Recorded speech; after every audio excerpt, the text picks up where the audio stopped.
So, welcome everybody to the weekly Gulp and happy Memorial Day, everyone. Thanks for always making us part of your daily routine, if that is in fact what we are. Our guest today is a connoisseur of war films, a sommelier, have you? And if you want to see to the extent of his war film love and knowledge, go to Captain Cockney Spock's channel and search for the brilliant War Week that I was happy to be a part of at a certain point. I loved it when you did War Week, Cap. Say hello, Captain Cockney Spock. Hello, greetings, everyone. As you were, yes, I like sci-fi, but I do like war as well. War films, good. Yeah, war and films, anti-war films. You really proved it, man. I mean, when you did that War Week, I was listening every day. That was fantastic. That was great YouTube, great conversation, all that shit. So I'm happy to have you on because I don't know, Memorial Day I guess is technically an American holiday, but for me it's a holiday of everyone that has been a part. It's for everyone. It's right. The entire world. It's for anyone. Amen to that. Yeah, it's for anyone that suffered or served. So yeah, man. I'm happy to get into this. We're gonna talk as soon as my co-host John shows up. We're gonna talk about just the war movies that we love and why we love them. But first and foremost, I want to get into like what's the reason behind why you're so knowledgeable on that stuff, Cap? Like, is it just a love of the films, or do you have like some family members that served in some really historic wars? Or I'll go with the first part first because I haven't known why for a long time, and now because I do like science fiction the bestest, I always find myself talking sooner or later, almost every show, about very similar tune. And I guess war movies, because we were talking on the Wi-Fi channel just now, where I say Star Wars is not a war movie. Yes, Scotty, I'm aware it's got war in the title. Thank you, I can read. But no, it's not a war movie. The debate is whether it's science fiction or science fantasy, and a bit of both, really. Sometimes straight out fantasy. It's not a war movie. So thinking about it deeply, it's never been stated until now, but I think a war movie is by definition a historical movie, which already makes me think Inglourious Bastards or indeed Red Dawn. These war movies, alternate history war movies, slightly on the edge, because generally war movies are either true stories or made up stories in real wars. They do tend to be Earth history. Otherwise, it's a different genre. So that's so why I like it, I guess, is because I like action, I like fighting. It's that basic, but increasingly I like history. History is the greatest IP, and personally, no one of any recent generation has served as such. But my dad, who's no longer with us, rest his soul, he was old enough that, or young enough at the time. He was a teenager in Warsaw when famously had the Germans invading one side, but also the Russians on the other side, which still to this day is less well known. And so he was a spotter. He was born in 29, so he would have been mid-teens, basically the same age my son is now. And yeah, he would have been a tank spotter, basically. So maybe that's where I'll get my obsession with trying to spot a tank via the silhouette, so I can tell a T-72 from a M1A2 Abrams or something. Wow. That's awesome. Yeah, so great. That's amazing. Yeah, so I've never served. No one in the family served, but I do have just a bit of a military obsession. And I am, as I speak, surrounded by dioramas, everything from Waterloo to Mariupol yesterday.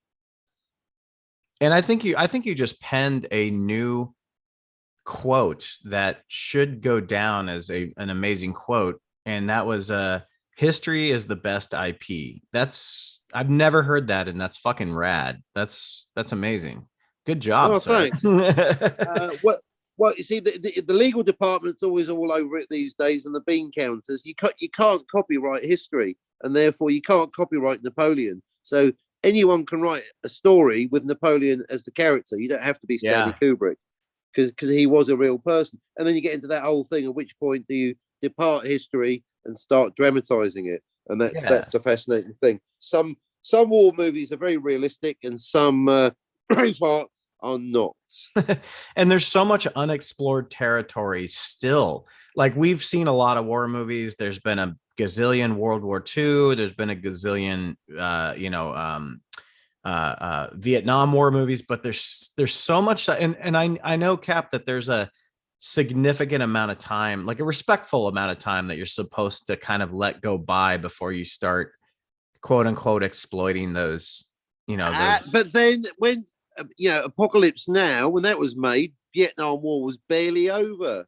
The war was over in what? Dude, that's 75? You're right. So, yeah, you're right. So who says? And that's one of my favorites right there. Well, no, I mean, they were making Gulf War movies while the war was still happening. So I don't know. I personally don't think that there needs to be amount of time. I guess it depends on the war, and it depends on the circumstances. And it has a lot to do with whether you won or lost.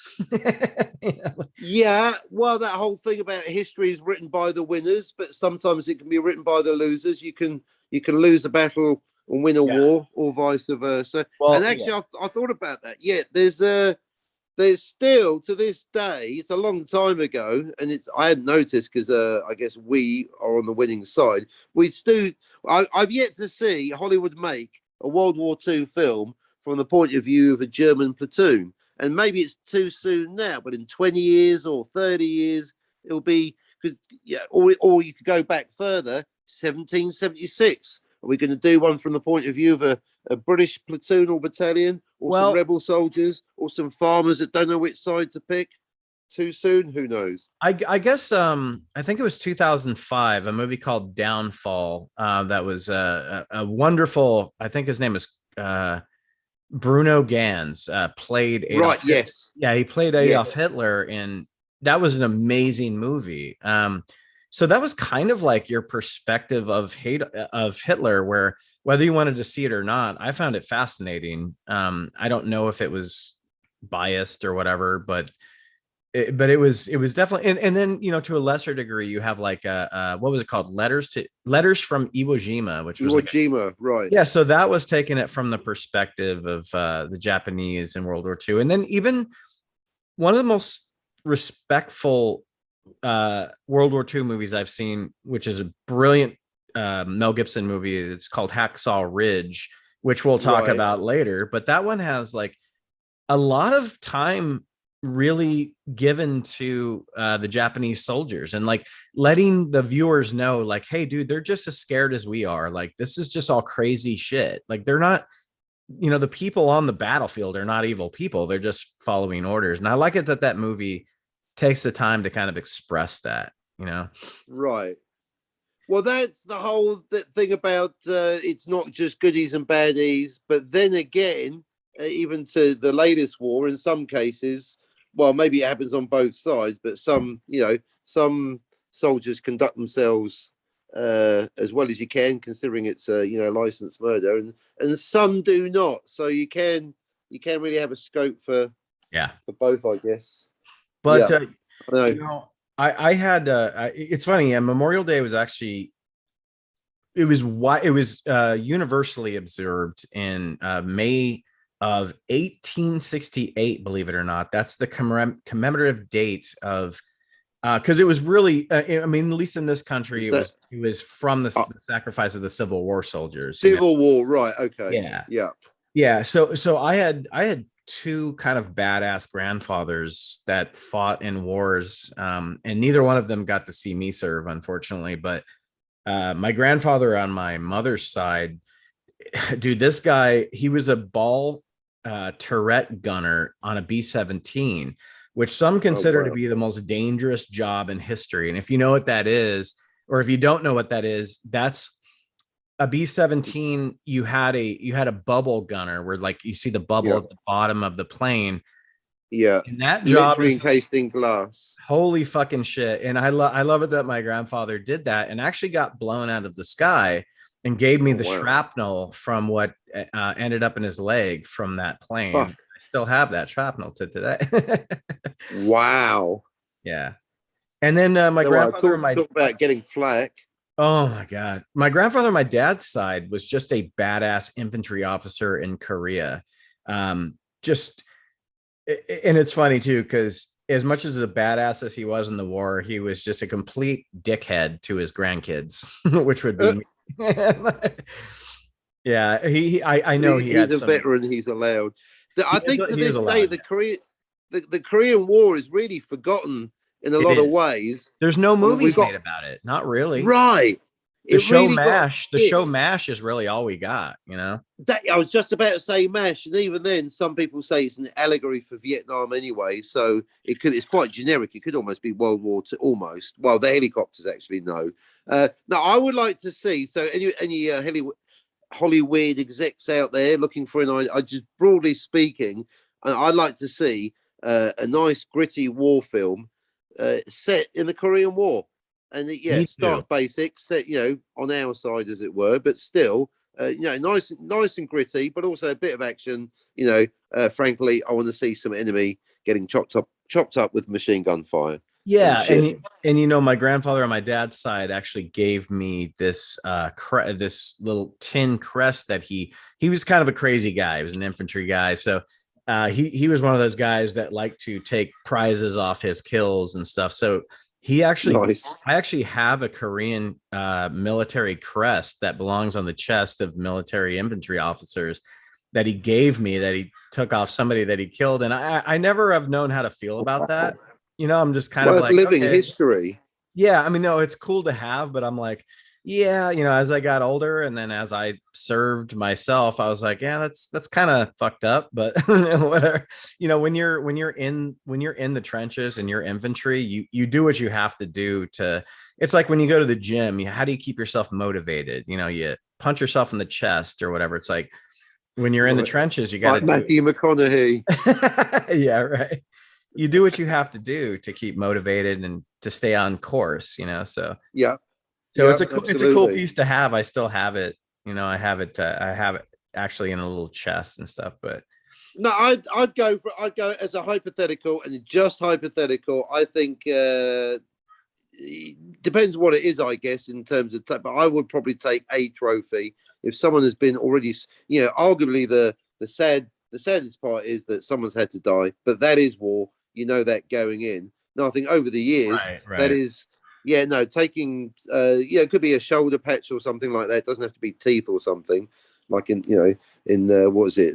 Is it the Thin Red Line? They were taking teeth of the Yeah, Pacific. One of the two. and then in Vietnam they were taking ears, which is so creepy. Yeah, so I will draw the line. Right, so there you go.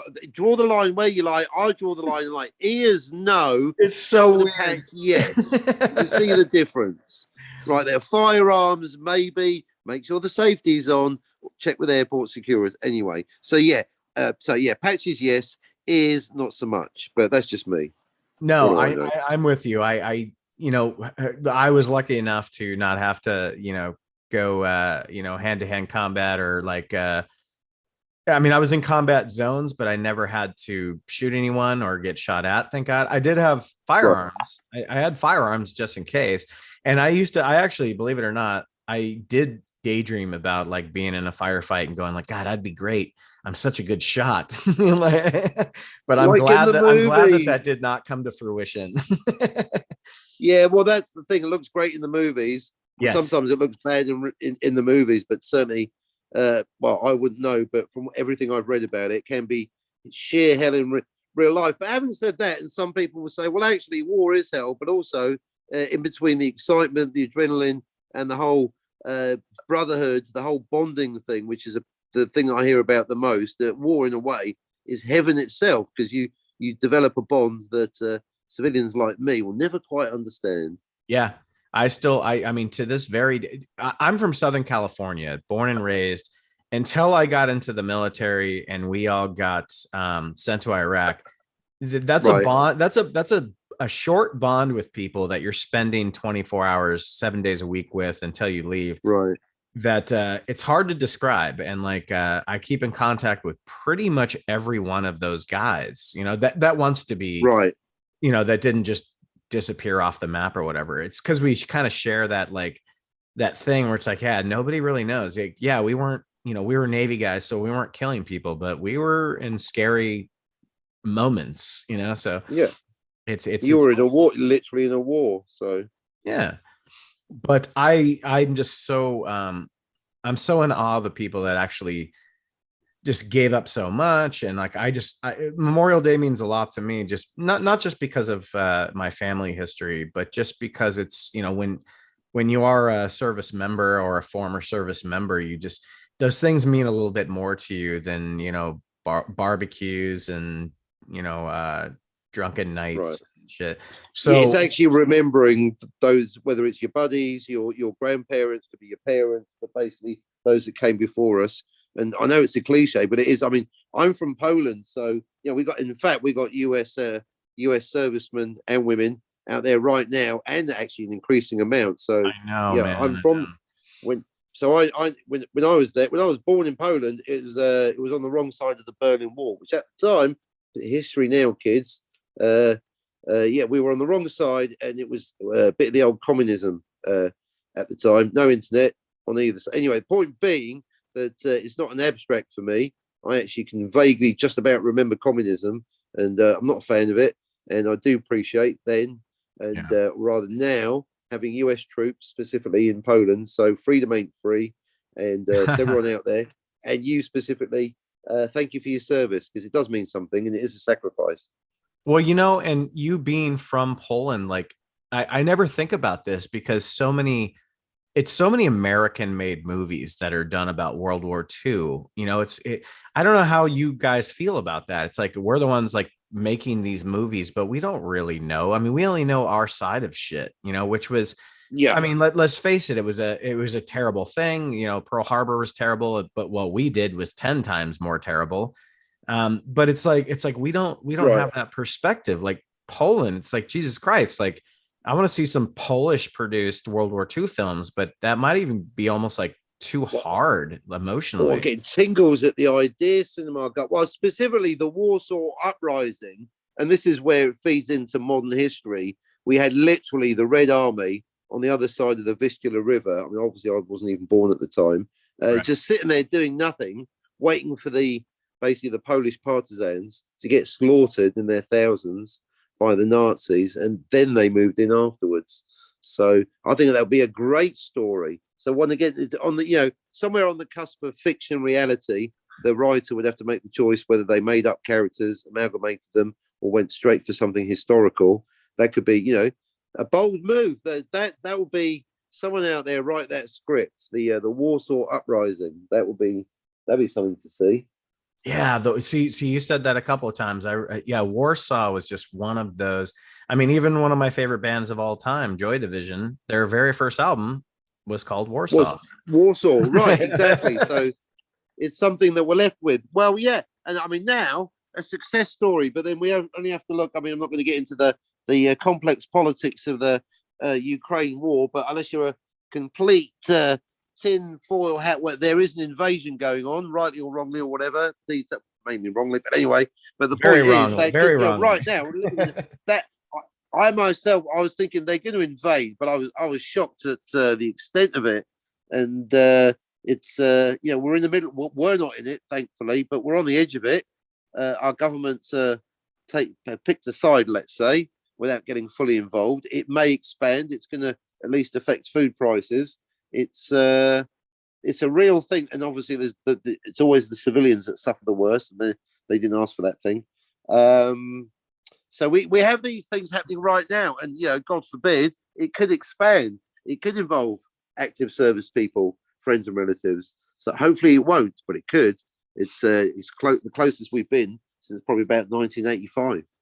And it's So unbelievably awful. And because we're doing a podcast basically on Memorial Day and war films, like I've got to give a moment to the Ukraine, because this is awful. It's absolutely awful, and I hate every second of what's going on. I hate yeah, I mean, we're talking about war, and I just hate it. I hate it so much. It's one of those things, Cap, that like we as people, like whenever we think that we are civilized and smart. We're still Right. causing wars, and it's like it's the dumbest thing in the world, and I will never understand it, you know.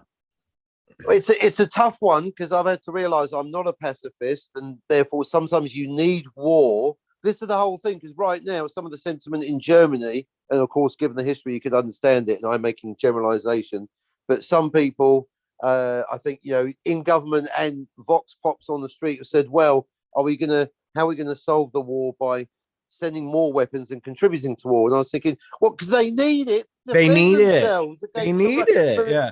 They're not going but to then it win with is sticks and rocks. right. But And then there real is quick, unfortunately my co-host of Cinema Gulp, John, has just joined the podcast. Hey, perfect. John, Here he is. Hey there, guys. good to see How you, you brother. doing?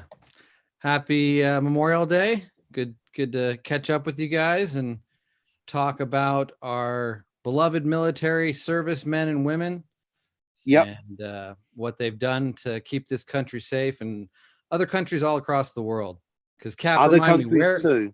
what is your home of origin? Is it Australia or England? I always forget which. That's what we were talking about. It's actually I was literally born in communist Poland, so I appreciate very well that there's US servicemen and women right now. We were just saying in Poland, in fact, in greater numbers, given what's happening. We were just getting onto Ukraine, so I appreciate that. We were just basically getting, generally, we'd love to be pacifists, but right now, I'm not. I can't afford to be a pacifist. And I am grateful that we got an army, and it would be nice if they never had to be used. But that's what I'm looking at with all my dioramas, folks. Is basically it is a human thing. It's inevitable. It's a tragedy, but it is part of human nature. And we're not quite in Star Trek world where war is over just yet, folks. Sorry. And I got to say, John is one of those guys that really respects military. He was one of the, well, not few. I had more than a few, but he was definitely one of the guys that when I was serving was always, he was always asking me about how things were going, and like he was very, he's very respectful about it and proud that I was serving and stuff like that. I remember that Sure. shit, John. Definitely, man. You made us proud. You make your country proud. And everybody who wears a uniform does, in my opinion. They don't get the respect they deserve. A lot of, different times in history where it's been worse than other times, sometimes where they did kind of get some respect and backing by America at large. But I kind of feel like the average over my lifetime is they don't really get respected as much as they should. And your feeling is correct. Yeah. Especially the ones that really need it, the ones that are really fucked up from it, yeah. But you know what? We're here to celebrate that. And now that we have John here, we're gonna dive into this is so great. I'm so glad it's us three talking about this, because John, I was just telling the viewers that Captain has a while back. I mean, I'm sure you can find it. You just got to go through his catalog, but he had a segment called War Week where he was just doing war films, and it was really cool. And I got to go on there and talk about some movies and stuff. And so he's definitely suited for this podcast because he knows his war movies just like us. Excellent. Well, I'm glad you guys, have me on as well as part of this. I love war movies. It's a genre that can be overlooked because it kind of fits in an action category, but the movies can be very different than what a true, an action movie with action heroes and villains and things like that are. So yeah, I was glad we were able to do this, and I got a chance to watch a couple old films and stuff that I hadn't seen in years, and just reminded me how much, the genre of war films, kind of how important it is to cinema. Well, and it's interesting too. Like, if you guys remember, like back in the day, there was a significant few decades where war films were kind of the, like, if you make a good war film, that's gonna like almost guarantee you some Oscar buzz and stuff like that. It doesn't seem like that happens quite as much anymore, with the exception of like 1917, I guess, and I guess a couple years back, Hacksaw Ridge, and maybe they're just not making them as much anymore. But it's interesting how they were so prominent in like award seasons, and like now it's more like, oh, we just want quiet, boring bullshit. Maybe we need another phase of war, but let's see a trend of. I'd rather see a trend of war films than a trend of actual war. Put it that way. So Yes, yeah, let's see it. Well, and there's so many, and let's start talking about it, guys. Let's start talking about war movies that we love, because I love. I don't know about you guys, but I love a barrage of war movies. I love war movies where, I mean, and this isn't even really what I'm going to talk about, but like Jarhead is basically about a war where you don't get to see your lead characters do what they want to do. Like they're trained to do something. And that's where modern warfare has changed, like the landscape of war films. It's where it's like, you have these snipers and you go through them in boot camp, and then they never end up getting to do anything. And that pisses them off more than actually going in and fighting. And like, that's so different than, say, something like Vietnam, where it's just people plucked out of high school. They're from high school football practice, and like they have no fucking clue what they're doing. Right, they didn't want to be there, but if you volunteer, then you kind of want to get your war on. Yeah. So let's go through it. Does anybody want? I mean, I've got like 5. I know John has a specific way that he's ordered his movies, which is awesome. Well, I looked at it like it was too hard. All these lists There's of so many. There's so many. Yeah, what is your top 5 of this genre? It becomes really challenging to narrow it down with as many wonderful films, because I think all 3 of us love films of many eras. We're not just lovers of a more modern era of cinema. And right. So there's so much to choose from, especially, this category of war. So I tried to come up with a way that it at least kind of guide my choices. So I decided to do my favorite from each decade, starting with the 20s, because that's where the late 20s, when talkies, hit. That's kind of where I start my journey of cinema. I don't way back. Yeah, but I mean, I'll be quick with most of them and just kind of ramble through it. But I'm happy to go in any direction you guys want to go to start the conversation. Dude, you can. This is free form, man. So take your time and say what you want to say. Oh, sure. And as I decided to do my favorite of each decade, I also kind of decided to. Most of them were World War II, so I ended up just narrowing it to my favorite World War II film of each decade. So I'm happy to talk about any genre of war, any period of war film, but my picks are all World War II films. Well, why don't you start us off, John? Like, give us one. I have a couple that I want to talk about before we kind of get into where there are a lot to choose from. Because in the first few decades, I feel like there's only a few choices, at least from what I've seen, that I remember and hold with high regard. First one from 1927, which was actually the first Academy Award winner for Best Picture, which is Wings. If you guys have seen Wings, no. The aerial photography still to this day will blow your mind. It's pretty damn impressive of what they're capturing, the dogfighting that goes on in that movie, just how wild and crazy it must be for these pilots. And then to think that this was actually turned into a movie with a narrative that actually makes sense and is actually compelling. But that aerial, I mean, the biggest movie of the weekend right now as we speak is a movie that's featuring amazing aerial photography. But it all started way back in 1927 with Wings, and still to this day is amazing. If I've got my cinema history correct, in 1927 there was no CGI. I think you're probably, it came around 2 right. years later in 1929. Yeah, you're probably so close. Right. Yeah, you're probably right about that one. So it would all been real footage. So there would have been at least 2 or 3 airplanes of this combat up there, because you need another aeroplane to be filming the first 2 aeroplanes. Yeah, and they got planes getting shot down and stuff. There's no special effects going on there. That's amazing, man. I mean, and John, like that goes, like you and I talk so much about like the limitations of what you have is what makes it so great, Yes, for sure.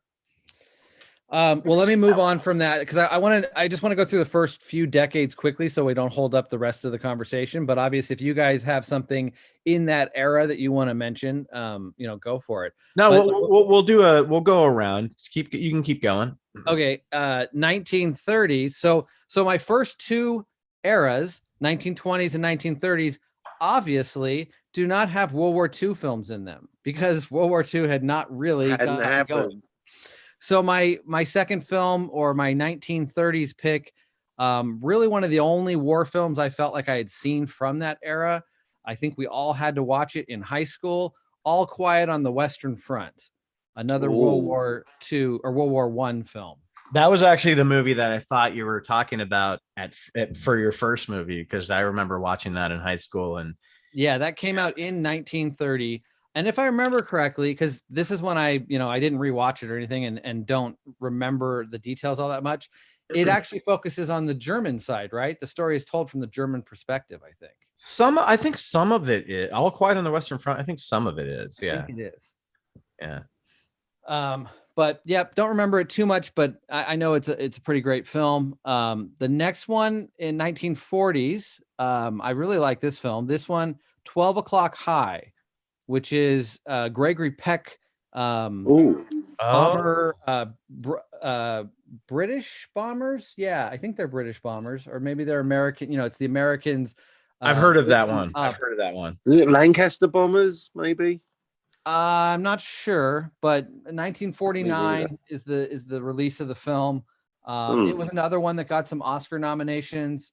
As you were saying, Ben, back in the day, as we go through the history of war films, they were definitely well respected by the Academy back in its history. Yeah, and that even went through till the end of the 90s, but then it just kind of stopped after that. Yeah. So yeah, 12 O'Clock High is actually pretty great. It's very much like a Top Gun, where you have a lead bomber pilot or commander of a squadron who's given a lot of the underappreciated pilots in the group, and the guys who are struggling, and the guys who are problems, the guys who drink too much, and he has to form a team out of them that's going to succeed and outshine the other groups and stuff. So it's that kind of film. You don't get too much of the actual aerial battles. It's a lot of them going on missions and then coming back and talking about what happened until the finale, and then you get a bit of aerial photography. But it's really well written with great characters and some pretty good performances. And for 1949 and just coming off the heels of World War II, finishing in 44, I believe, or 45, wherever they finally finished up there. This is one of those first few films to really delve back into World War II as a film. So definitely always appreciate 12 O'Clock High. Then we get to the 50s, which this is a film I imagine you guys probably hold highly. Most people do. Bridge on the River Kwai. Yeah, Bridge on the River. Yeah, one of the greatest. Yeah.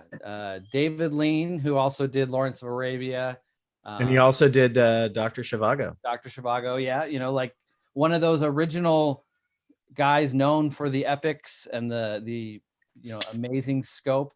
And this film brings all that. This film's just so good on every level. And I think this one actually, Bridge on the River Kwai, I don't have it in front of me, but it's one of those ones that won like best director, best actor, best picture, best screenplay. Like it won like I think it won 5 or 6 of the top awards. I think it won best score for Maurice Jarre, who went on and did all of his movies.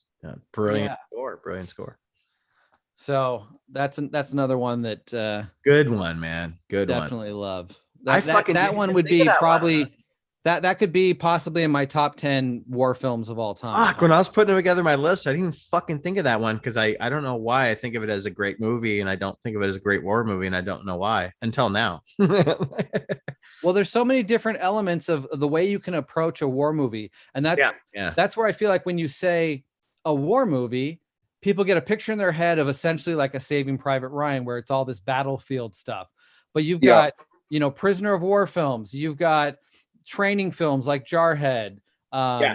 You've got, now we're seeing films that are about PTSD and just the aftermath, completely separated from the battlefield, but still very much a war film and the effects of war. I was just listening to a live chat that Captain was on with Sci-Fi Nation, where they were talking about war movies, and someone even brought up Good Morning Vietnam, which I never thought of as a war movie, but Exactly. technically Right. it is. Yeah, technically it It's is. in a war. There's not. I mean, there's a bomb blast that goes off, so there is violence, but there's not combat. He's not being a radio announcer. He's not ever in combat directly. Yeah, it's on the edge. It's in a war. To be honest, Ben, as we were working on this list, I was thinking, man, there's some choices here that I'm excluding because of how I've decided to do the list as mainly World War II.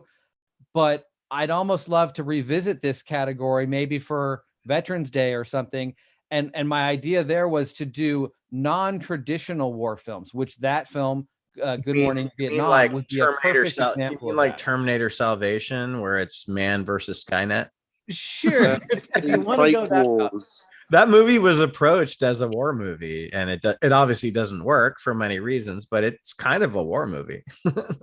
But films like Doctor Strangelove or something like that. Yeah, Doctor Strangelove to me film. is a fictional war movie for sure. Yeah, but it's a very non-traditional or not focused on that battlefield. It's not what when you say war film, what pops into your head, but it is a war film. What about Inglorious Bastards? That is definitely a war film, that one walks the line. That one walks the line for sure. Yeah, because it's technically a different universe. It's a different universe, yeah. But it takes the same sensibilities and the same atrocities, and like everything is the same pretty much, except for like, obviously the end and the characters and stuff. But like the opening scene is probably something that it happened to many people, during that time. So like that opening scene probably rang true to a lot of people. But yeah, it's a Tarantino fun, like, wouldn't it be better if this had happened? Yes, it would. Yeah, I don't think the fact that it changes history discounts it from being at all a war film. No. I agree. I think just the fact that it's what the story is involved in is World War II, even if it's got a different history. Well, and there was rumors that group actually existed. There was a group that of Jewish officers that went around and did that shit. I mean, it was never confirmed, but it was always talked about. So, I forget the name of it, but isn't there a hit squad that's the Jewish hit squad that they even made a TV show with Al Pacino or whatever? Oh yeah, that's right. I mean, that's right. And Munich, the film Munich, which I guess that could be kind of a war film, but Munich's kind of I think it's between wars though. It's non-traditional because it's dealing with an aftermath of World War II, and these guys are hunting down Nazis and people who, helped with the Holocaust atrocity. Well, I tend to go via decades of when the film was set rather than when it was made. Oh, that's cool. Nice contrast. And so I'm going to start off with, Stanley Kubrick. Yes. And 7 Years' War. That's how far back I'm going at the moment. So arguably the First World War. And well, I've got to say, this is now technically speaking, Barry Lyndon is a film that I haven't seen it yet, but it's Kubrick, so it must be good. So it's first one on my list. I must admit that technicality. One I've seen recently, Waterloo. Not necessarily the best film ever made. It's a tragedy that we never got to see Stanley Kubrick's never realized Napoleon film, but certainly Rob Steiger, Christopher Plummer, Waterloo. It does what it says on the tin. It's the Battle of Waterloo, isn't it? Brilliant. Recommended. And also, so not too recent. We're talking, I think, kind of early 70s for Waterloo. And the next one is now moving to the Crimean War. Imagine that. A war in or about the Crimea. Imagine that happening now. Anyway, this is more like the distant past, 1853, but I'm not wearing it right now, but I've got my Crimean War jacket. Actually, less popular, but also used in the Napoleonic Wars. But yeah, the Hussars jacket. But so Trevor Howard, Vanessa Redgrave, John Gielgud, David Hemmings, there are your guns, sir. one of the most famous fuck-ups in military history. They went the wrong way, but yet they made a heroic tale and a movie out of it, even though it was a fuck-up. The Charge of the Light Brigade, recommended. Yeah, well, what makes a good war movie is like a command that was, I mean, even like we were talking about like kind of fictional war movies. You can even say Crimson Tide, where it's like it was all based on this message that was half received, and it's like that's the whole intensity of that movie, and it's very fucking intense. But it's that is the fog of war, I guess, isn't it? When miscommunication, sometimes with miscommunication and two different ideologies trying to decipher what that message means, and like so many great war movies are about that, or about like trying to get a message to someone as quickly as possible, like 1917 or something. But I tend, I'm a Navy guy. That's where I served. But I tend to, when I watch Navy movies, I love older ones because for some reason they get the terminology better. I mean, I guess people say like now, like, oh, you have movies about SEALs. It's so like respectful and accurate. I was never Navy SEAL, so I don't fucking know, but the shit that I do. I mean, that's special forces, so that's a different category anyway. Yeah, exactly. The stuff I do know about though is the movie that I want to bring up, and it's one of my favorite war movies ever, In Harm's Way from 1965. And it's a brilliant Navy movie because so many movies in that era were trying to convey a sense of like war by focusing on like units. I mean, they still do that, but this was like a Kirk Douglas movie where he dies surprisingly and swiftly in the middle of the movie, and he's like top billing of the movie. But I just love it that like he goes out like Steven Seagal in Executive Decision, but without pooing his pants. But they understood. But back in the day, they understood the Navy terminology. Like he's flying overhead, and he's like, "This is the biggest boy I've ever seen." And like a lot of people are like, "What does that mean?" Big boy means like big ship. Like small boy is small ship with lots of guns. Big boy is like big ship. I thought they considered ships women. Right? I mean, don't they usually... These were trans ships. Okay, got it. I'm very ahead of the curve. But this is one of those movies I identify with so much, just because it's a naval-based war film, and it's to me, it's one of the closest to home. And the interesting thing about it too is like half of it tries to capture sort of the naval World War II scene from like the crew of a British destroyer. I think it's like the HMS Tauren. And like, so you have like half American, half British Navy, Navy ships, Navy fleets have you like talking to one another. And it's just, I guess it could be maybe boring to people that don't know like the naval experience with war, but it's fascinating and it's fast paced. And this was when actual like battleships in the Navy were actually used. Those guns were fucking used, like, I mean, those cannons were used. Those 50 cals were used. So I love that one. I love it. I just spilled my guts out, man. Well, you say Navy, another one I haven't seen, but would I like Master and Commander? It's on my wish list. Oh, you would. Oh, you're going way back, man. Oh yeah. I think you would definitely dig it. It's a really well made film. Some people have complained that it moves a little slow, but I've heard it's one of the best movies of the aughts. If you're into the history of it all, which I feel like you are a lover of history in all forms, I think you'll really dig Master and Commander. That's the thing, because I like history generally. That's the thing I'm quite ignorant about, but it's like a wish list of topics. Is back in the days, Navy around the time of the Revolutionary Wars and somewhat beyond, basically 18th and 19th centuries. So. Yeah. Yep, it's on my list. You've just confirmed it. Check it out. Peter Weir, director of that. So he's Australian. So, well, we'll forgive him that. I like Peter Weir. Peter Weir's done some hit or miss, but he's done some really. Well, good. RoboCop. Are you kidding? No, I was making a bad joke about Australia. It's a Kiwi thing. Peter Weller. Yeah. But then that's right. Weller. Sorry, got me. No, but we got the joke. No, but then that was definitely deliberate. I knew what I was talking about. Well, as Cockney Spock knows from his War Week, when I go way back, it's again, this is a real this was a real conflict, but it was, it was a fake scenario. And that's one of my favorite films, Bitter Victory from 1957. It was like a Richard Burton classic. But this movie is like a meditation on the horrors of war and how hard, like, even seasoned soldiers want to be remembered as heroes. I don't know if you guys got around to seeing this movie, but it's so much more about like the inner conflict of like people trying to go out as heroes. And if they can't go out as heroes, they're going to stage it like they can. And that's a real thing, and that's what makes Bitter Victory so interesting is it's not about heroes being heroes. And like, it's not about like, oh God, we went out in a blaze of glory.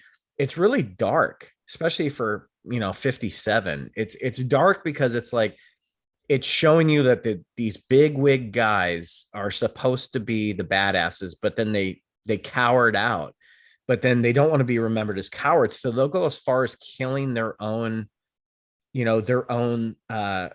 soldiers just to be remembered as somebody. And like, it's crazy to say that, but I know that happened in Vietnam as well. Like that's why I love that movie so much. Cause it's dark and different.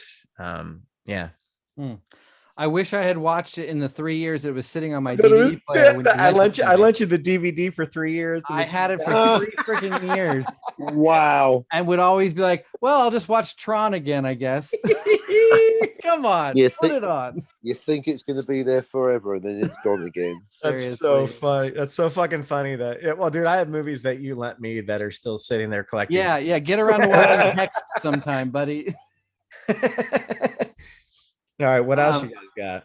All right, well, my next decade was the 60s, and you guys had just kind of mentioned, I think, Ben, you had mentioned sometimes war films focus on like a team or a squad going on a very specific mission, and I feel like the 60s, you got a bunch of really great choices, or a bunch of really great films that kind of fit that description. You got The Great Escape, you got The Dirty Dozen, you got Guns of Navarone, classic, all classics that kind of fit that. And there's plenty of films beyond the 60s that fit that description, but I feel like you got some great ones that fit that right there. But one that I really love from the 60s that doesn't get talked about as much as those other three, Great Escape, Dirty Dozen, and Guns of Navarone, is Von Ryan's Express, 1965. Have you guys seen that one? I've never heard of this one, John. Yeah, I don't think I've seen it.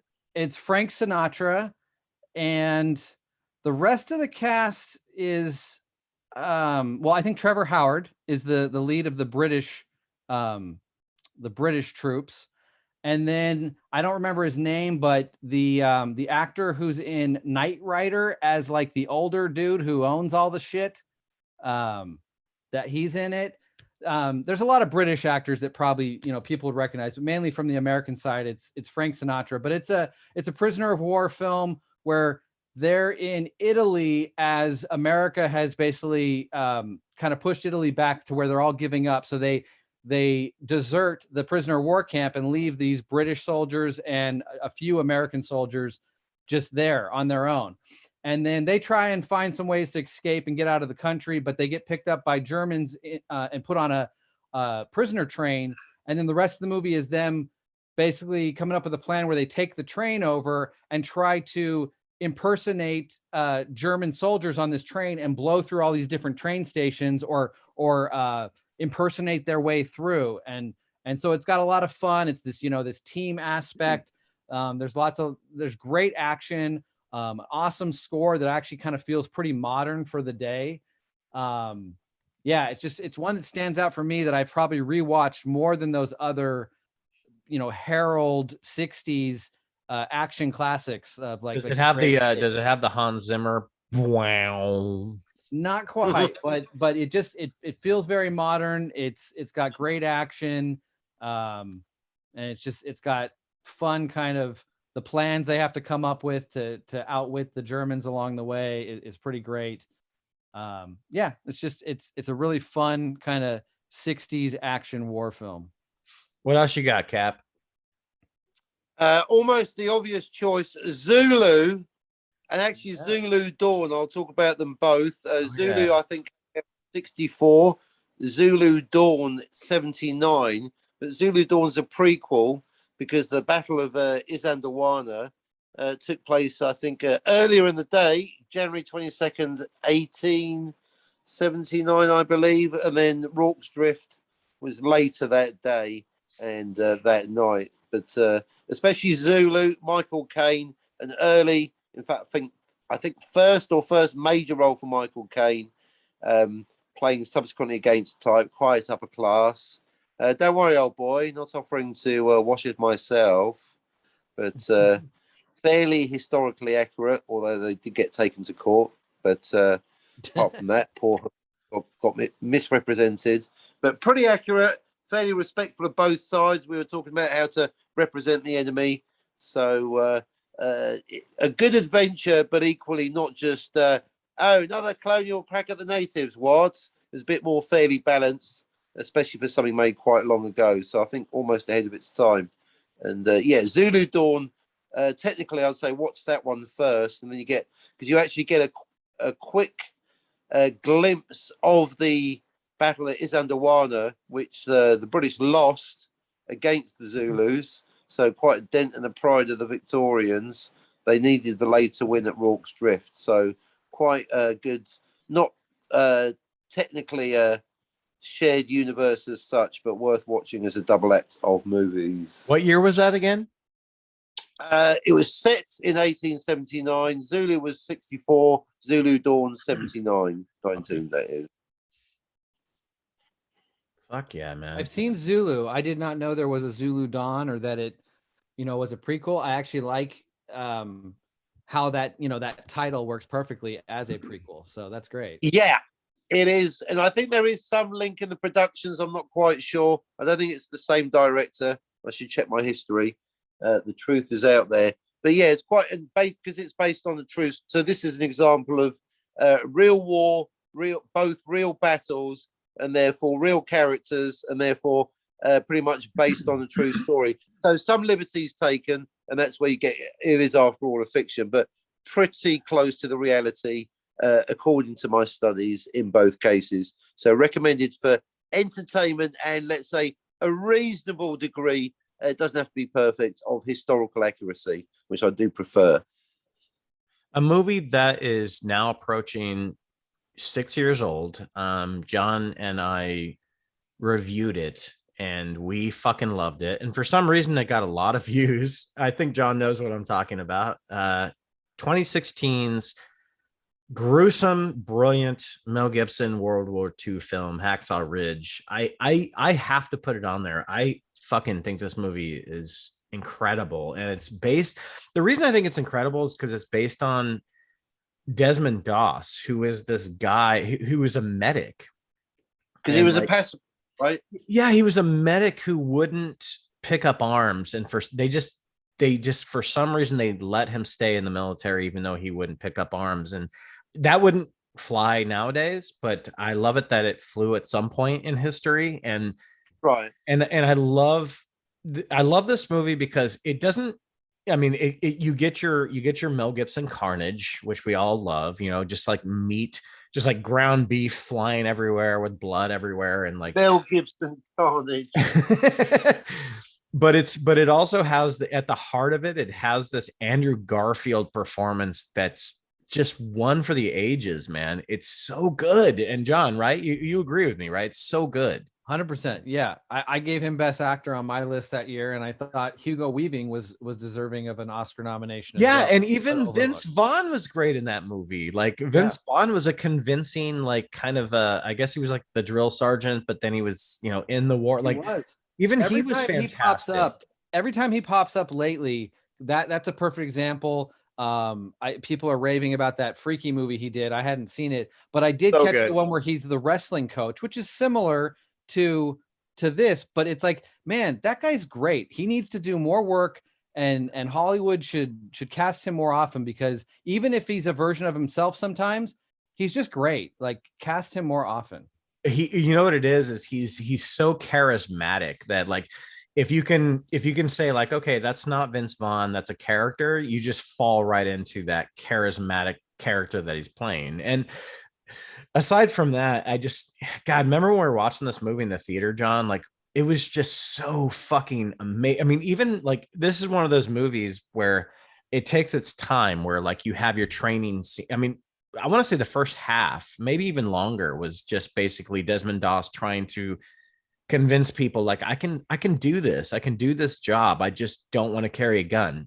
And they were literally like ready to arrest him at certain points, going like, no, you can't do this.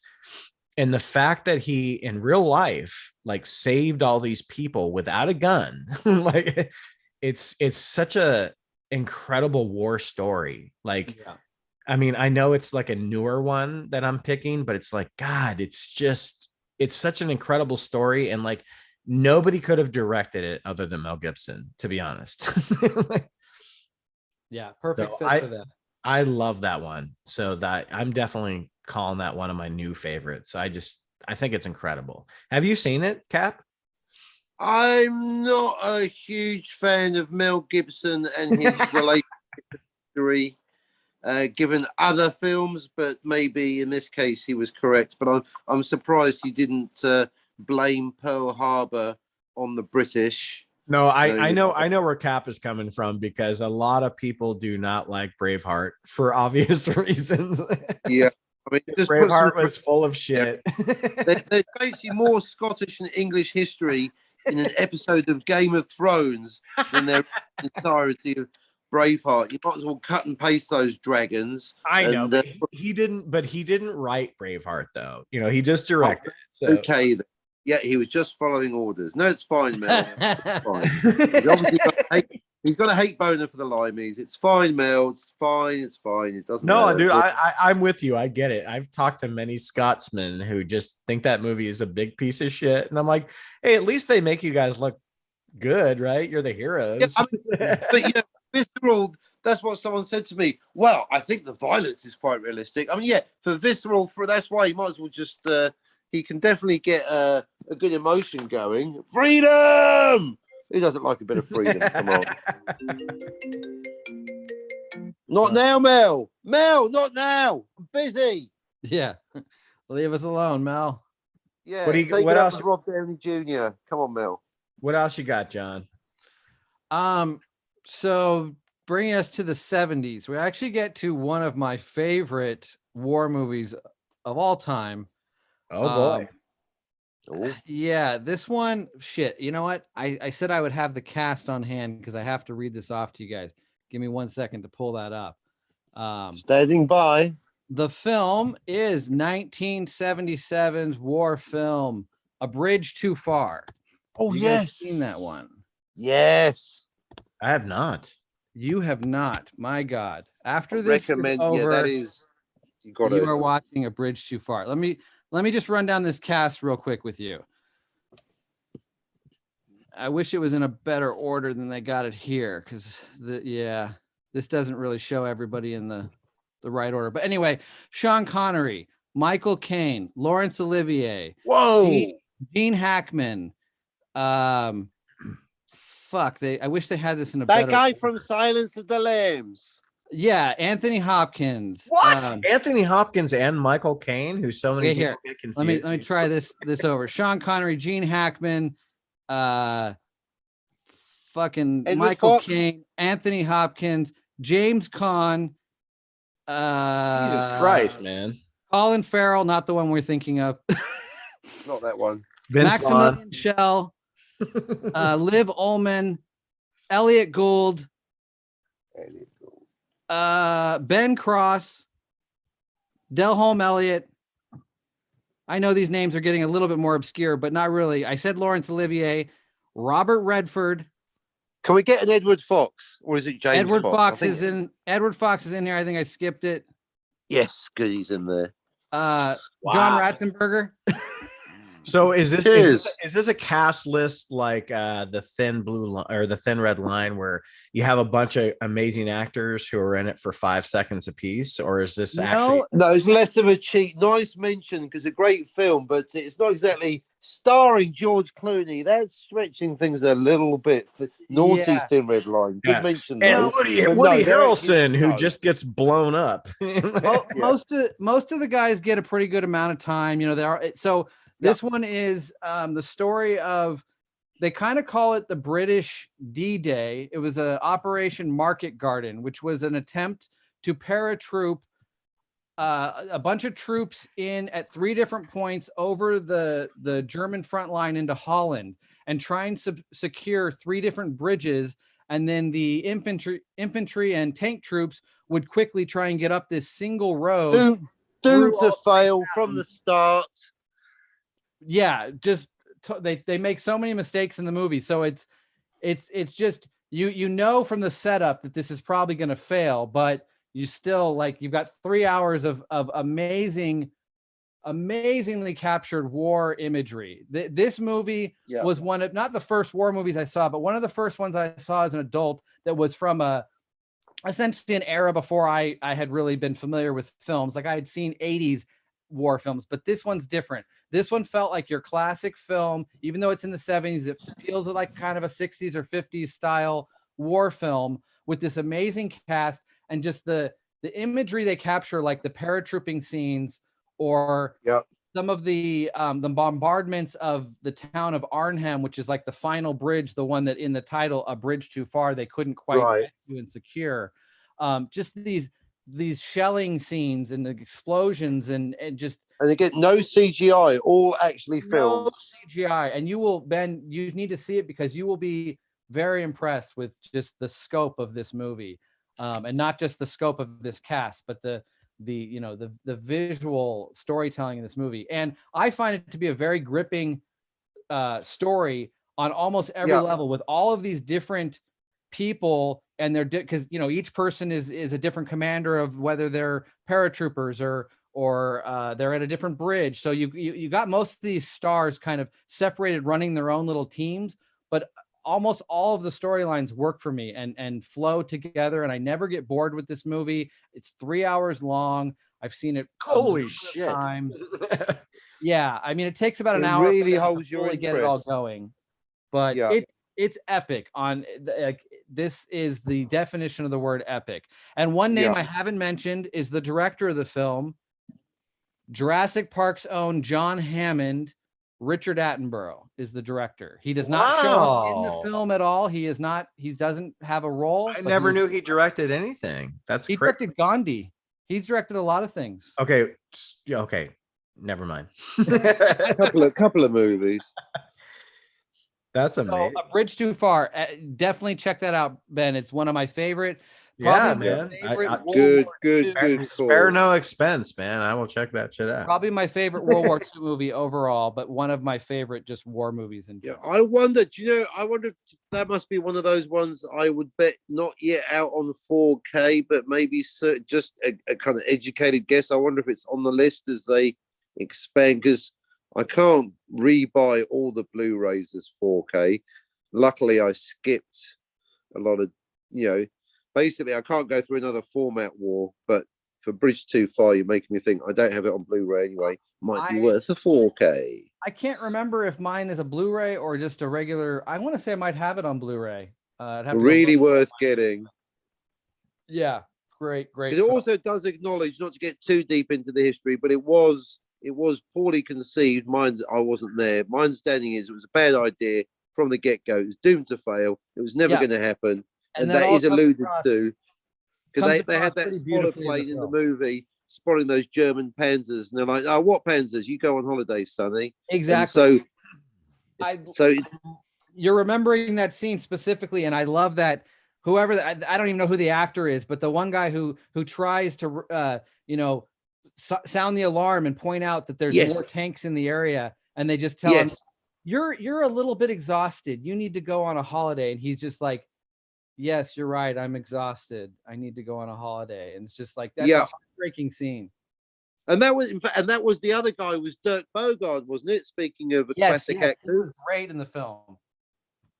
Got it. Yeah. So even I clearly need to see this movie. really, I'd say there's not many that I'd really go must see, but that's one of the you must see that film. It's definitely like an original Saving Private Ryan, in my opinion, where it captures war in a very realistic way for its day. I mean, Saving Private Ryan does it even more viciously and more realistic of the carnage of war. I think it's still a PG film, but of course, yeah. But it's a great war film. By the way, In Harm's Way came out on Blu-ray on June 29th, 2021. And I recommend it highly on Blu-ray because there's so much beautiful aerial photography in that movie. So yeah, I want to check that out for sure. Cap, what else you got, man? After Zulu, again, going chronologically, a quick mention for Band of Brothers and the Pacific. Yes. They are not movies. What do you like TV better? Shows. What do you like better, Cap? What do you like better? I think Band of Brothers to me is a little bit better, but they're both so great. Yeah, I'm in my head. I've drawn a kind of parallel that to where basically Band of Brothers ties in a weird way to Saving Private Ryan. And the Pacific a little bit in a weird way to Thin Red Line. They're the more abstract ones, in a way more surreal. Very true, yeah. But so, and I guess with personal history, the European theatre. But then as time goes on, it's that those two, Thin Red Line and the Pacific, got me more interested in the Pacific theatre. Different story altogether. And so both worth a watch, or all four, I guess now I'll mention them. For different reasons, but yeah, I guess Band of Brothers is, you almost have to see Band of Brothers. It is a absolute classic. It's amazing. We when we were out to sea, we would put that on in like the screening room, and it meant a lot to us. It was just like I mean, we weren't out in the trenches in the snow getting our feet cut off, and you know, right. But there's a camaraderie that series gives any serviceman. Like, it's just so well fucking done. I just fucking love it. I love the Pacific for different reasons. I think Remy Malek is great in that, and if we're going 6 degrees of Kevin Bacon, you were just talking about Richard Attenborough. The lead actor in the Pacific is actually the kid from the first Jurassic Park movie, and he is so good. Did you know that, John? I don't know if you think I had heard about that. Yeah. He is wonderful, and I don't think he's done anything really since, but he was just like so good in that show. Yeah. But I never got around to watching him because I think it was it HBO or something when they were that was so I didn't have HBO during those days. Now that I have HBO Max, I wonder if that's a thing I could just watch on there, but probably I've never gotten around to seeing either series, but heard lots of people talk about it, knew that it was using the inspiration of essentially what Saving Private Ryan brought to cinema in terms of war film filmmaking and the realism it brought, and it was just translating it into different stories, different units on television. So I knew that film quality wise, it'd be right up there. And people, I've heard people talk about how heartbreaking that series is. It's almost a reason I haven't watched it, because I feel like there's definitely gonna be some moments that are a bit heartbreaking to watch. Yeah, it is, but it's so fucking amazing at the same time. Yeah, actually, the thing is about the heart, because we've been talking about reality. These are stories of actual troops, and you get to see those that survived. Some of them got interviewed for the actual show, so you can't where you get caught up in it and the tragedy of these guys that you kind of get to know and love over the weeks, and then one of them dies. You can't even go, oh, it's just a movie, because no, it happened. He did die in real life. This is actually a fictionalized documentary, so. Yeah. Obviously, I'll never know how realistic it is or isn't, and but yeah, so that is the tragedy, that it is sad in places, and you can't even dismiss it as fiction. It did happen, but then all the more reason to, I guess, you have to just take the tragedy on the chin. They had to live it, so we should at least watch it, I think. And shout out particularly then the peak for me, the episode I watched a little bit more than the others, the Bastogne. The Siege of Bastogne, but amazing, just peak episode for me. But Cap, do you when you watch like Band of Brothers and you watch the Pacific, they're obviously like America centric. Do you think that there should be, because there were so many other countries fighting in that fucking war against atrocities, you know, it's like that's kind of the I guess the running joke to really generalize it. Oh, you guys came in a bit late. Nice of you to make it. We came in at the end and made it seem at the like end, but then the heroes. But you could equally argue the response to that is, we saved your asses, so it was a team effort. Obviously, but then I'm not saying that. To this day, good fun watching my German friends, and that's why I think of how we portray. So, shall we pop on Private Ryan? Oh, sehr gut, yeah, okay, Cockney. Haha, the war. So, all right, then fine, we'll put on fucking Das Boots. I think people actually saw America in World War II as like a terrible means to an end, where it's like, we need to get them involved. We know they're going to do horrible shit, but we need them to end this. And I love, I think World War I, it's a little bit easier. Like, oh yeah, French, we came in, but that was a similar thing. The Russians dropped out, the Americans came in. We came in there and we saved your ass in the war, and then we go to your country and you spit in our goddamn food. Yeah, it's like it's the way we eat here. It's the way we eat here. But I do think that like we take a little bit too much credit for World War II, and I don't think that's appropriate. But that's just we're the ones making the movies, I guess, so we have to make our. Yeah, I mean, I would like to see I'd like to see a Polish war film. I'd like to see that's what I was asking you. Yeah. Yeah, I really would like to see the Warsaw Uprising as a movie. That someone go write that script. Someone greenlight that idea. I would fucking love to see that, because that would be where all the real heart and soul of the whole fucking idea is from. That's where everything is. That's what the whole thing is about.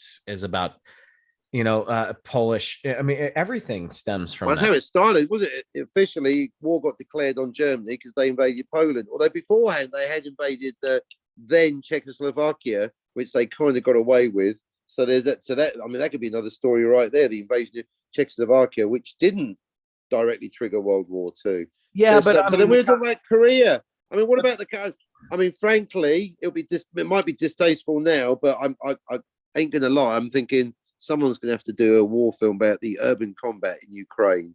And it's gonna be fucking awesome. Sorry. I wouldn't want to make that film, but if they paid me, I would. It'll get made, though. It'll get made. Yeah.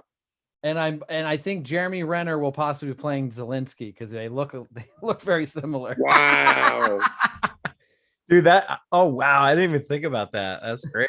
And he's a good actor. And he's got a nutsack on him too. He will play whatever the fuck. So he would do the accent. About depictions of Polish people in World War II. In A Bridge Too Far, Gene Hackman is playing a Polish parachute captain, and his accent is terrible. Yeah, Gene Hackman. Well, he gives it a go compared to, let's say, Kevin Costner's English accent in Robin Hood. I'll give Gene some props. He didn't even have an English accent in Robin Hood. Come on. I ain't ever going to let that go.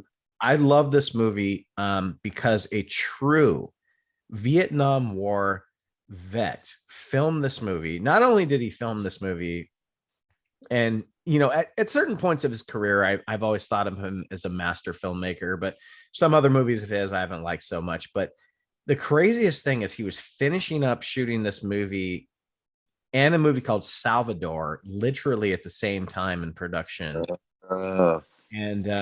And that's Oliver Stone. I don't love all his movies, but Platoon is one of those movies it's hard to watch, but at the same time, it's kind of rewatchable, if that makes any sense. Like, yeah, it's like, it's wonderful, but it's so sad. It's very sad. And you even have Johnny Depp in that movie. Yes. But I love Platoon from 1986, and I can't believe that Oliver Stone was actually still filming something else at the same time he was making this movie. And the reason I credit it so highly is because this was the story of his actual experience. Like this was Yeah. real situation that happened. True story. Yeah. What do you guys think about Platoon? I love it. I I fucking love fucking it. hate it. Oh, I fucking They- hate it because it won Best Picture in 1986 when, god damn it, Aliens is the best movie to ever be made on the planet. So yeah, I actually do kind of hold that. but was against the Aliens movie. up? Aliens wasn't up for Best Picture. No, it wasn't, and it wasn't up for Best Director as it should have been. But it might have been. It should have been up for every award that Platoon actually won. And Okay, but as a war movie, yeah, like, no, it's a great film. I have to be honest, I do hold a little bit against it for its place in history where Aliens should have been. well, this begs a good question: is Aliens a war movie? It is on my list, not as my actual list that I'm going over for World War II films, but I did want to bring up how interesting the 80s were, because you could call Predator and Aliens both war films to some degree. But what about Fictional Star war movies, Wars? yes, People say fictional. Star Wars, but I'm like, no, that's science fiction, science fantasy. Yeah. Yeah, No, Captain brought that up earlier on the other stream he was on, and I agreed with you wholeheartedly. It's like it's called Star Wars. It's a bunch of fighter pilots in a trench, which Yeah. I will say, without spoiling, has a lot to do with our latest Top Gun movie. It's kind of a war movie. It's just set in a different galaxy in a far, far away time or whatever the fuck. When I hear movie, I definitely think of historical wars of Earth. So I think it's on the fringe. Yes. You know, science fiction war. You could say like comedy. War is a genre you can mix with other genres. So Starship Troopers, it's a war movie. Science fiction movie. Science fiction war movie, I guess. You could say Revenge of the Nerds is a war movie because it's a war it's a war between the nerds and the jocks. So they're just getting silly. Nerds. sorry.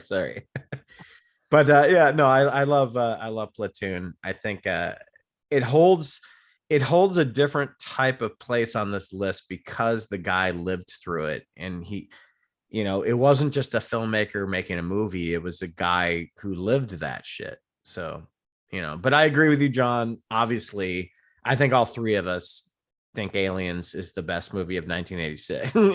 But I get it wasn't going to get that kind of love that Platoon got from the Academy. But again, that goes back to what I said. Like, those movies just got all the love back in the day. Make a war movie.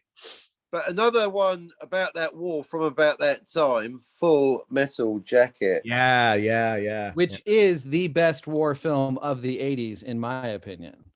Nice. I couldn't disagree. Put it that way. Yeah.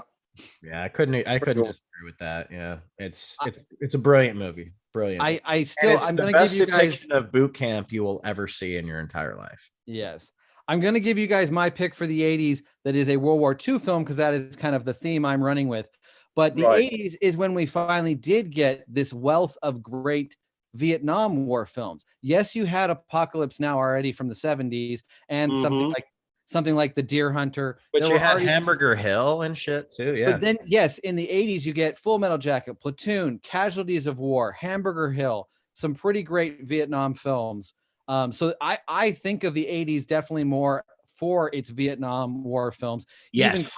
Even crap like Rambo that has a tie to, the Vietnam era of war. But yeah, the 80s is far more about Vietnam in my recollection of war films.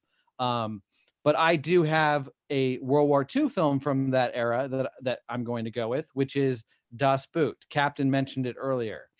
Das Boot, yeah. And that's a subgenre. I've only seen it once, but it's great. Oh, only seen it once. It's a subgenre. I see what you did there. Yes, a subgenre of war that is actually one of my favorites. There are some really freaking great war films that deal with submarine warfare. Oh my God, even U-571 was a great. U-571 is great. Ben, one of your favorites. Catherine Bigelow, K-19, The Widowmaker. Despite the terrible accents from Harrison Ford and Liam Neeson, it's a great movie. I do not let accents ruin a movie for me. That's why I said despite. That's why I said Robin Hood. No, Robin Hood, Prince of Thieves, ruined. I said despite those accents. Yes. No, I know. I'm just that was more for Captain. That's a Catherine. I don't let the Bigelow accents ruin my experience. K-19 is a Catherine Bigelow movie that a lot of people overlook. It's fucking great. It's very tense, So yeah, anyway. I need to revisit that one. But Das Boot, talking tense.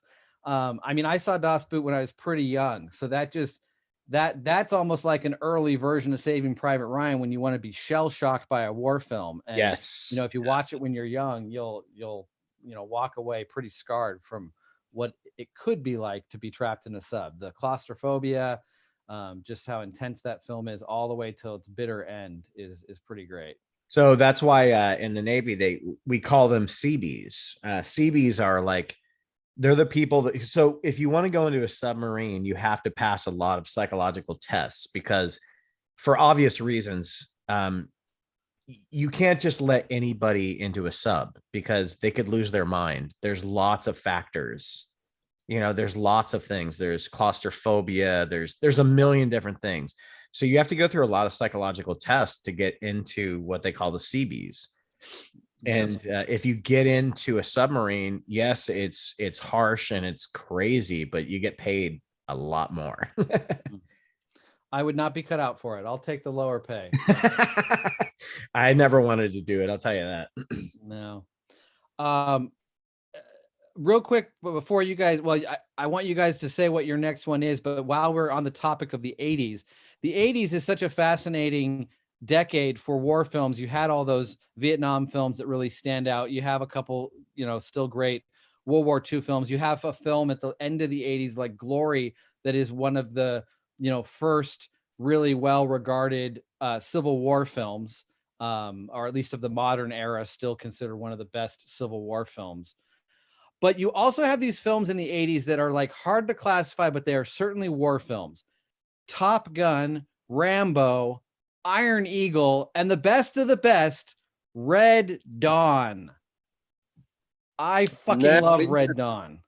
Red Dawn. Yeah, because an alternate history, because it didn't happen. Well, it has happened, but not in the USA in '85. It's Ukraine this year. So it had.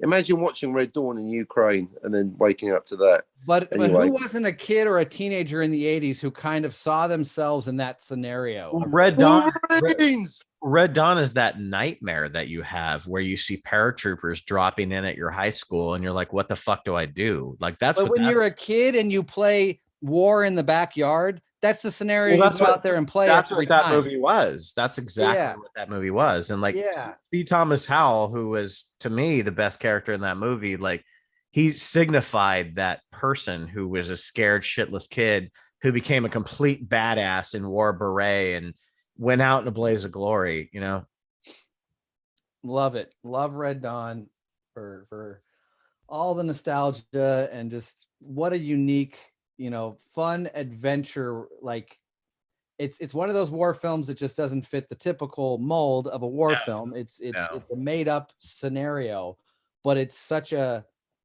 original and an awesome scenario for a war film. I agree, man. I agree. Very good. Very good. I don't really have anything else except I want to give a little bit of mention. It's very stereotypical, but I want to give mention to Saving Private Ryan. I mean, I know it's amazing, but it's funny that none of us really picked it.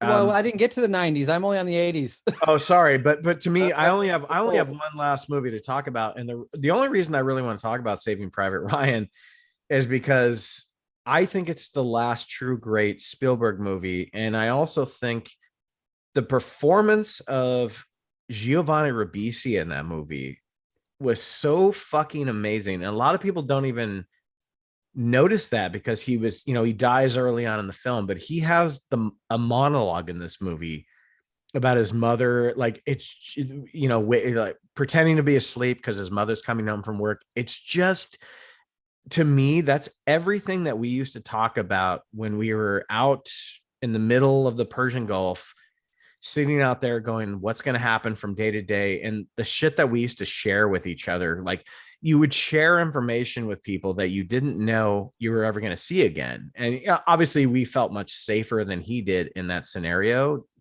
But the way the camera moves in on Ribisi through that church window when he's talking about that scene, and he's almost like telling you he knows he's probably not going to make it, and he's just giving you this like slice of his life. Like, I just think if there was an Oscar you can give somebody just for a monologue, like, he is fantastic in that scene. And that's my favorite thing about this movie. And I don't even know if you guys know what scene I'm talking about. But yeah, no, I remember. I mean, I don't remember. It's so good. It's so good. I don't remember all the details, but I remember it. Yeah, I remember him talking about his mother and sleeping through her coming. It's an amazing scene. And let's not forget, Saving Private Ryan has Vin Diesel probably in the best performance of his career, just laying on the ground bleeding out. That is my 1990s pick. Oh, I'm nice. glad you got a Nice segue. Nice segue. I mean, it's hard not to include that on a list of the greatest World War II films. And really, when you get to the 90s, the ones that stood out from World War II, there were films like Memphis Belle and The Thin Red Line that were also pretty dang good. Oh yeah, Saving Private Ryan just blows that away. But in the 90s, there are two films that we keep coming back to this film. So I think it really is a great war film. But two films that stand out for me also from the 90s, Hunt for Red October and Crimson Tide, because I love that subgenre of subs. Those are two of the best of that genre, of that subgenre. I see what you did there, John. The subgenre of subs. I like and subgenre. There we go. Crimson Tide. I love how it's an update of the storyline within Doctor Strangelove, where you have the bomber, you know, losing communication and not being able to communicate and know whether they should be dropping the bombs or not. I always wonder if that was on purpose. I don't know. But. Well, it's actually more of a remake of Failsafe, which is also from the 60s, which is exactly the same story. It's a bomber that doesn't have communication with the ground, and you know, they're at one point they can speak to the American president, but they've been told not to trust. You know, they passed a certain point or whatever. They passed the fail-safe point, and they're not allowed to even trust the president's voice telling them to turn back. And it's such a wonderful scenario, moral scenario. But I think they ramp it up so much better in Crimson Tide. It's a modern retelling that just does an even better job of telling that story. And so there's three different films that tell that same story, and they're all amazing in their own way. With Hunt for Red October, you've got Sean Connery saying, "Be careful where you point that gun, Alec Baldwin." Submarines don't like. I didn't even put that together, man. That's fucking brilliant. You've got to get and edit it into something. That's a meme waiting to happen. Well, Captain, do you have any other films you want to bring up? Yeah, well, we did touch upon it, but really one of my favorites, and there's three cuts of it, Apocalypse Now, and I like the full-on, the middle, the longest version, the hipster classic, the Redux. I recommend the Redux. It's got everything. Yeah, that's the most recent one I've seen, and it's great. Yeah, I have it and have not put on the Redux. I mean, I've seen the other versions, but I have not watched. Redux is the only version you should watch. It's kind of like the Lord of the Rings, like only watch the extended ones, you know. Come for the psychedelic jungle warfare, stay for the Playboy bunnies. I mean, it's so surreal and yet it's realistic. It's crazy. Well, Ben, if we're wrapping up, I'll just throw my last two out. We've already mentioned one of them. The from the 2000s. The aughts, I think, as people like to call it, the first 10 years. The noughties. Yes. Inglourious Bastards is my pick, just because how do you go because wrong? Because it's fucking awesome. A master filmmaker making his self-proclaimed masterpiece. It's just such a wonderful film, having that mixture of Quentin Tarantino and World War II. And I'd say if we're throwing out some extra ones, John, one of your favorite filmmakers, I think Black Hawk Down. Very underrated, hard to watch, very manic, but very well edited. Ben Kenobi's in that. Everyone's like in that fucking movie. There's so many people that become Tom Sizemore. There's just so many people that became more famous. Eric Bana, brilliant, one of the best. Very brief, but very good, solid role. by Eric Bana. Well, not that brief. He's in it a couple of times. This is No. my safe. But you're right. That movie's kind of like the Thin Red Line, where you have all these big name actors, but they're only in like maybe their one scene, you know. And I love that about that. It's such an immersive movie to feel the way those guys felt. I mean, you're never going to feel the way they actually felt, but it does a good job with the manic pacing and editing and the shot selection and the great acting. That's one that people don't really talk about enough because it was just a small situation. I guess they don't consider it a war. It was just like a thing. Well, it was a battle. It wasn't but that was the was the whole thing. I mean, on a technical note, apparently they were denied air support by the president because he didn't want to make it a big deal to the press. But it's like, well, maybe it's like, you know, listen to what the soldiers are saying next time, give them the air support. But then because it's another one based on a true story. So all the characters are basically, they got real life counterparts. So it's not just fiction, and it's fairly recent. So as someone is gunned down in the film, you know, someone really lost their life at that point. Yes, exactly. It's a very underrated Ridley Scott movie for sure. Yep, and comparable, I think, is 13 Hours, The Soldiers of Benghazi, which is Michael Bay. So I've got a Michael Bay movie in my collection, but it's really maybe his best movie. I think it is his best film. I was very impressed with restraint for him. And the restraint he was able to show, you know, with his normal style. His style is present, but it really doesn't feel overblown like his films. Right. It's almost I think it is. It's comparable to Black Hawk Down. I think because it's based on a real story. Yeah. It's Very action-packed, but it's also got some quite realistic and sad moments in it. So great call, Cap. It feels like Black Hawk Down a lot. Yeah, it really. Yeah, it definitely has that. Yeah, that like I said, like that manic pacing, because if you're going to do one of those type of war scenarios, you have to do that, you know, like you have to put people in the shoes of the characters. So the faster you can edit it without making it seem distracting. That's the balance. Yeah. And I agree with you, man. Good pick. I fucking forgot about that one too. I have that one in my, you know, I have a bunch of other movies listed here that aren't my official pick, but I have that as, you know, one of those as a what am I blanking on the name of these wars? The Afghanistan war, the Iraq war. Well, my favorite movie of 2013 was fucking Zero Dark 30, which again is not a war movie, but it's a scenario. I'm gonna do that one now. And actually, in both of them, it's like with Black Hawk Down, you weren't officially at war, but you did have a base there, which was in fact, that was the whole issue. It was a secret CIA base, and then there's the compound. But that's the whole thing. Yeah, it was in Libya. You weren't actually at war with Libya, but obviously there was a battle. Yeah. Totally. Lone Survivor is another one that I've got from that era that you know is just kind of its own situation. It's a real situation that happened. I don't even remember what fucking country they're in when I really liked. Well, they were in Iraq. I really liked that movie, John. But the actual true last survivor of that movie was on Rogan, and he kind of ruined the movie for me because he's like, this movie's complete bullshit. I'm like, no, don't do that.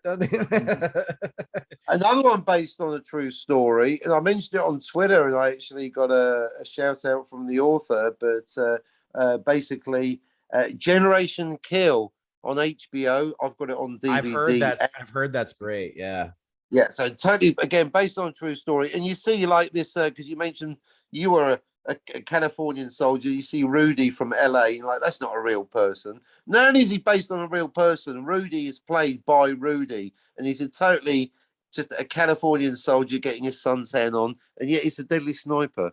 So, and it all happens, it's all true. So I totally recommend Generation Kill. Police that mustache! I gotta watch Generation Kill. I keep hearing how great it is. I think, in my opinion, it's HBO's best ever show. Ben, I'm gonna give you my final one real quick here, just to be able to wrap up. But I wanted to mention real quick. I'm gonna mention American Sniper was another one from the the 2010s era. That was a good movie. That might be the last good Clint Eastwood director. Clint Eastwood one, yeah. 1917 obviously was a very impressive brilliant movie. Film. Brilliant movie.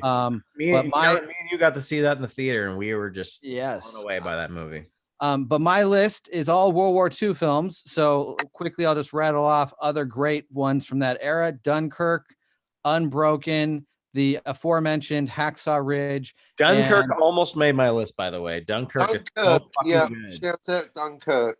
Yeah, and Allied, one last one I'll mention, which was a fun yeah. World War II. Watch our review. Oh no, yeah, dude, we also saw that in the theater, man, and like we're the only one. The film I'm going to mention, though, is a very gritty, intense World War II tank film, Fury from 2014. Yes, Fury. My last favorite war film at this point. Which one? Yeah, Fury. Brad Pitt tank film. Yeah, no, I mean that dude, that's David Ayers. Like, I love that movie, but it's so depressing. It's so fucking depressing. Yes, it is. But great movie. Good. Wow, good one. Good. I actually have that on our thumbnail that people are going to look at tonight while they're watching this. Yeah. I love that image of all them standing around the tank, and you got to love those slice of life war movies where it's just about a unit and a tank. Like that's what makes that movie so special, is that camaraderie. And I mean, I know what's his name. What's that guy's name from Transformers? Like, he's like nuts now or whatever. Like Shia LaBeouf. Oh yes, so fucking good in that movie. The great speech. Oh, it brings a tear to the eye. The great, who shall I send? And I said, send me. Now, he was brilliant. He's so good in that movie. I know he's like a lunatic in real life, but goddamn, he's a good actor. Yeah, he's got my vote. Yeah, he's brilliant in that. Fury. Yeah. Well, this was one more. One more. Do you have anything left, Cap? Go for it, man. I can't go without mentioning one more. Waltz with Bashir, which is the relatively little known Lebanon War, Israel-Lebanon. It's animated, meaning it's kind of a bit like Waking Life, although it's not a Richard Linklater film. So it's apart from right at the end, warning, harrowing ending, but mainly animation that looks realistic, but also just very. I recommend it. It's very interesting visually and dialogue, the whole thing. And there's other bits. There's two guys. One of them's talking about the war, so it's like a flashback. So and they talk about memories. But yeah, Waltzing with Bashir, recommended. But prepare for quite a harrowing ending. Nice. Well, sometimes that's how they end, and you always have to give credit to war movies that don't necessarily end. That's the thing. Hacksaw Ridge kind of ends on like this happy, like, hey, we saved the people and he's a hero, but it's all about like how many people died, and like the reason I love Platoon so much is because the last image you see of Platoon is just him getting lifted up in a helicopter because half of his body got burned and he's getting out of there, and the harsh reality of war, guys, is like it's never like a movie. As much as we love these movies, it's not movie. It's not a movie. It's something. Right. It's something terrible, and yeah. So we got to give the people that really did amazing shit and lived through stuff that we're talking about. Yeah, that's why we're talking about this today. It's not about the filmmakers, even though we love the filmmakers. It's about the people, that had to do this bullshit. It's about the real soldiers, the real servicemen and women who lost their lives or gave their time and their lives to secure freedom so that we can sit here and bullshit about movies. So yeah, and a lot of them kept their lives but lost their sanity, and none of people understand that. And it's a very bad mental disability, PTSD. I wish more people would consider it something that's very, very, very true and dangerous and sad. Yes. So I know all the Cinema Gulp listeners out there can't see us on this podcast, but I am saluting all of the servicemen and women right now. Big salute to all of you. Me too. Amen to that, brother.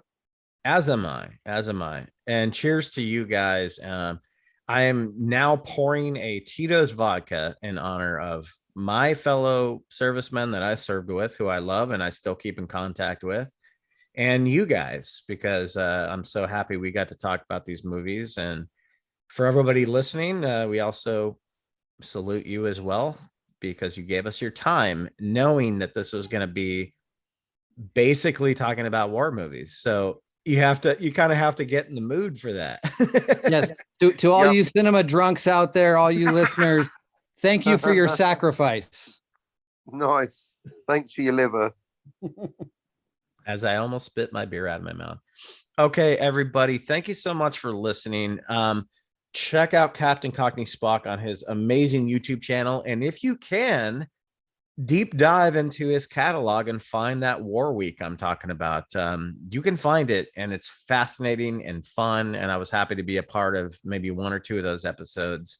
Really good stuff. As everything that Captain does is good. It's always fun and smart and interesting. So please go check that out. You can see the link to him down in the description below, everyone.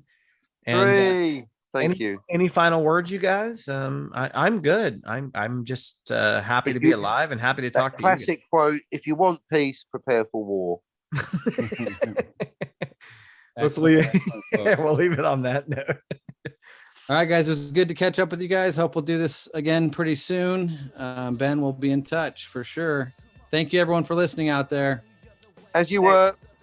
Thank you, guys. Thanks for listening to the Weekly Gulp, and we drink your motherfucking cinema.